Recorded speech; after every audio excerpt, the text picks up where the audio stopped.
Istanbul was glowing like a necklace of lights draped over the Bosphorus, every reflection on the water a little secret trying not to be heard.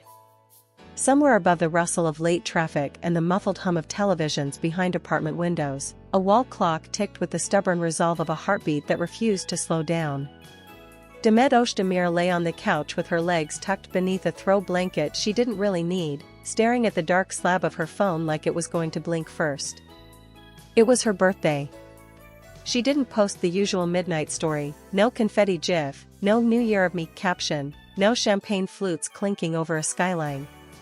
She'd learned that the louder you show your joy online, the easier it is to feel the echo when the lights go out. Tonight was quiet by design. Or at least that's what she told herself when she said no to dinner plans, no to a rooftop, no to a dozen friends who would have loved to perform happiness with her. The truth was simpler. She didn't want the noise to drown out the one sound she secretly hoped to hear. Her lock screen blinked 23:08. The phone was face up, which she knew was a rookie mistake on nights like this, but she didn't flip it over. She didn't mute it either. She wanted the possibility alive, wanted the small cruelty of hope because it made the room feel less like a museum where everything was fragile and already over. The apartment held the clean scent of citrus, a candle she'd lit and relit so many times the wax top looked like a lake in a windstorm. Her makeup from the afternoon still held, though she'd rubbed at the corner of her eye forgetting there was a smudge of eyeliner there. She had a tiny headache behind her left temple that felt like a half-remembered argument. She could picture the gift bag her stylist had sent, the orchids a brand had delivered, her manager's early call with the loud congratulations. She could see the post she hadn't reshared yet. Gratitude, always. It wasn't a role, she truly felt it. But gratitude has a different gravity when the day starts winding down and the one person you told yourself you were done thinking about still hasn't found your number again. She rolled onto her side. The city winked back at her through the window, a restless creature that didn't believe in endings. She reached for the blanket's stitched edge and pulled it to her chin. Then she laughed softly at herself because this was ridiculous. She was fine. She was more than fine, healthy, working, loved by people who had proven it in countless gentle ways. She named them in her head like a prayer: mother, brother, the friend who texts unasked for memes at 2 a.m., the assistant who turned up with a gluten-free cake and pretended it was the best thing she'd ever tasted. And yet, she said out loud to the ceiling, "You're waiting." The phone vibrated. Her heart tripped. She grabbed it like a reflex you can't train out with time. It was a brand wishing her a radiant year ahead. She smiled, warm and automatic, then closed the message and stared at the empty speech bubble of a thread she hadn't opened in months. She had archived it when she told herself she was done, then unarchived it a week later because the space it left felt louder than its presence. She had scrolled through old photos once, then twice, fingers hovering over the delete button like a dare that she couldn't accept. The thread sat there now the way a locked door sits in an otherwise open house. It would be so easy to write first. So easy to say something casual. "You probably don't remember, but thank you for everything you taught me. Had a great day, hope you did too. Are you still allergic to those sparkler candles?" But casual was a costume that didn't fit either of them, not when it came to each other. And she had always been honest, at least with herself, at least in the quiet. 23:19. Someone in the building above dragged a chair across a floor with a scrape that sounded like a violin being tuned by a drunk. A car alarm half-heartedly coughed to life 2 streets over and then thought better of it. Demet's phone lit again, 3 hearts from a co-star, a breakfast invitation for Saturday, a note from her manager reminding her to sleep early because the call time tomorrow had moved up by 30 minutes. She answered the manager. Little acts of competence made the room stop tilting. Then she placed the phone face down this time, because even strength needs a prop sometimes, and tried to pretend that the day had already ended. The candle flickered, a stutter in the wax sea.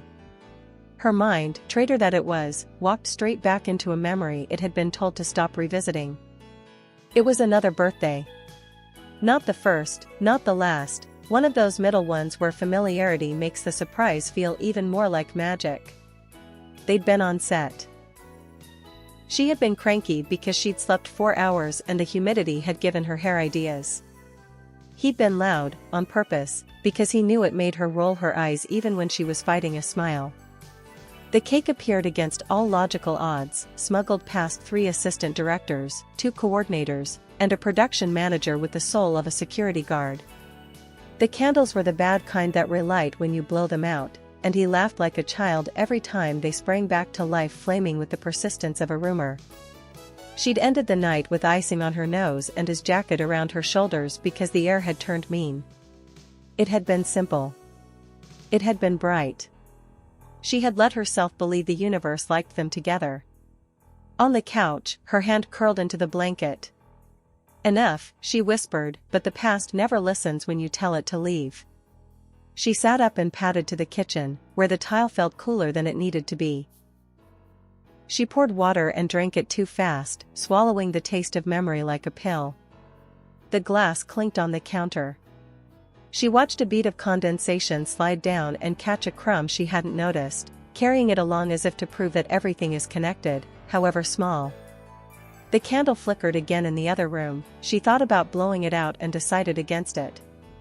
Superstition had never been her thing, but tonight she wanted every soft light on her side. Back on the couch, she made the mistake of opening the app that always knows what will hurt most and serve it to you with a smile. Scroll, pause, scroll. There was a red carpet shot from last year. There was a fan account posting a favorite moments montage she didn't have the energy to watch. There was a story bubble with a name she hadn't tapped in so long her finger hovered over it like a moth near glass. She tapped it. It was a photo of water. Blue, endless, horizon held between finger and thumb the way only the vain and the very lonely know how to hold it. No face. No caption. The kind of post that says everything and absolutely nothing. It could have been from this morning. It could have been a saved shot from 3 summers ago. It could have been intentional. It could have been lazy. She stared for a long second and felt the goosebumps lift on her forearms even though the room hadn't changed temperature. She backed out. She locked her phone. She laughed again, this time because she had let a picture of a sea she couldn't place make her feel 17. 23:37. Time had begun to pick up speed in that cruel way it does when you're waiting for it to do the opposite. She rubbed her eyes with the heel of her palm.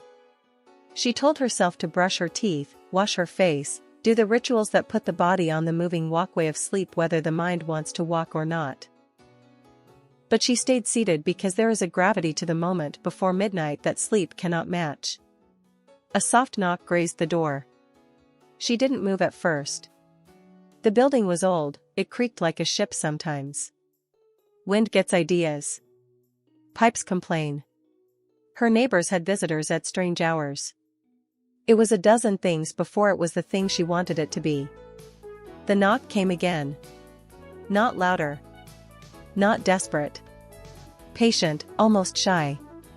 Her heart stepped into her throat so suddenly she had to sit forward and put a hand on her chest like an old movie heroine. She stood up and the blanket fell, a small sigh of fabric. Her footsteps on the floor sounded too loud in her own ears. She reached the door and put her eye to the peephole, and for a long half-second she saw nothing because the hallway light was doing that motion sensor thing where it pretends it's too good for you. And then the light blinked on. Empty corridor. The vase her neighbor kept outside her door, ridiculous with silk tulips. The elevator numbers not moving. The little scuff on the baseboard she had been meaning to tell the building manager about. She unlocked the door anyway and opened it just enough for the hinge to complain. Cool air breathed across her bare arms. She peered out, then lowered her gaze, because some part of her knew that if this was what she thought, what she wanted and didn't want at once, the answer wouldn't be standing there grinning like a scene from a show. It would be smaller. Softer. A gesture. An envelope lay on the floor, square and modest, the color of vanilla sugar. Her name sat on it in a hand she could have picked out of a lineup of calligraphy. Demet felt something tilt inside her, like the room had been a set all along and someone had just pulled the wall away to let in air. She crouched and picked it up. Warm. Not a day-warmed kind of warm. A recently held kind of warm. She closed the door without meaning to, the hallway felt too bright. In the quiet of the apartment, the envelope made a sound when she slid her finger under the flap, the whisper of paper giving in the way a secret does when it's tired of being kept. A card. No brand name. No logo. A single line in ink that had blurred once where a wrist might have bumped it. Turn around. She didn't breathe. Didn't think. The body moves before the mind is brave enough to tell it what to do. She turned. He stood just inside the space where the hallway met her foyer. He didn't wear the armor people are used to seeing on him, the watch that catches flashes, the shirt that knows the angles of a camera's love. Just a black knit that could have belonged to any winter, dark jeans, the posture of a man who left a stance somewhere else and came here with only the truth in his hands. "Hi," he said, and the word landed in the room like a bird that had been circling for hours finally choosing a branch. "Why?" she asked, and the question carried more cargo than the one syllable should have had to lift. "I didn't forget," he said. "I could never forget." He was holding a small bag, not flashy, not branded, the size of a hand's trust. "Come in," she said. They moved to the living room. He set the bag down. "Open it," he said. Inside, she found a worn Polaroid of them from years ago, her laughing, him looking at her, not the camera. "There's more," he said. She pulled out a small box, a delicate silver bracelet with a tiny star charm, D.O. engraved on the back. "Why now?" she asked. "Because birthdays were always our thing. And because I needed you to know I still care, even if everything else has changed." "Where were you all day?" she asked. "I was there," he said. "You just didn't see me." He told her how he had quietly followed her through the day, paying for her coffee, buying the book she'd smiled at. "I wanted to be in your day without asking your day to make room," he said. "But tonight, I couldn't stay in the shadows anymore." She asked why he was really here. "Because I realized I was lying to myself," he said. "I hated that I wasn't the reason you smiled this morning." Midnight passed. He stood, and she caught his hand. "Stay," she said. He nodded. The candle burned lower. The city kept its secrets. And somewhere in that small, fragile space between them, something unspoken began to live again.